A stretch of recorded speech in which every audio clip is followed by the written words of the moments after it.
ബംഗളൂരുവിൽ തെരുവ് നായയ്ക്കെതിരെ ലൈംഗികാതിക്രമം. ബീഹാർ സ്വദേശിയായ യുവാവാണ് നായയെ പ്രകൃതിവിരുദ്ധ പീഡനത്തിന് ഇരയാക്കിയ ശേഷം സ്വകാര്യ ഭാഗങ്ങളിൽ മുറിവേൽപ്പിച്ചത്.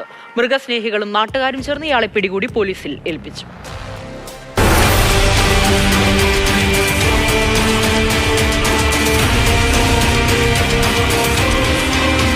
ജയനഗറിലെ ശാലിനി ഗ്രൗണ്ടിലാണ് സംഭവം. തെരുവുനായകൾക്ക് സ്ഥിരമായി ഭക്ഷണം കൊടുക്കുന്ന സ്ത്രീ മുറിവേറ്റ നിലയിൽ നായയെ കണ്ടതോടെയാണ് ക്രൂരതയുടെ കഥ പുറത്തുവരുന്നത്. തുടർന്ന് നടത്തിയ അന്വേഷണത്തിൽ വെള്ളിയാഴ്ച വൈകിട്ട് വീണ്ടും യുവാവ് തെരുവുനായ്ക്കളോട് ക്രൂരത കാണിക്കുന്നത് ശ്രദ്ധയിൽപ്പെട്ടു. പ്രകൃതി വിരുദ്ധ പീഡനത്തിന് ശേഷം നായയുടെ സ്വകാര്യ ഭാഗങ്ങൾ ഇയാൾ മുറിച്ചിട്ടുണ്ട്. തുടർന്ന് ഇയാളെ പിടികൂടി മൃഗസ്നേഹികളും നാട്ടുകാരും ചേർന്ന് മർദ്ദിച്ചു. ഇതിനുശേഷം പോലീസിന് കൈമാറുകയായിരുന്നു. യുവാവ് മദ്യലഹരിയിലായിരുന്നുവെന്നാണ് പോലീസ് പറയുന്നത്. മുറിവേറ്റ നിലയിൽ കണ്ടെത്തിയ നായയെ പിന്നീട് മൃഗസംരക്ഷണ പ്രവർത്തകരെത്തി വെറ്റിനറി ആശുപത്രിയിലേക്ക് മാറ്റി.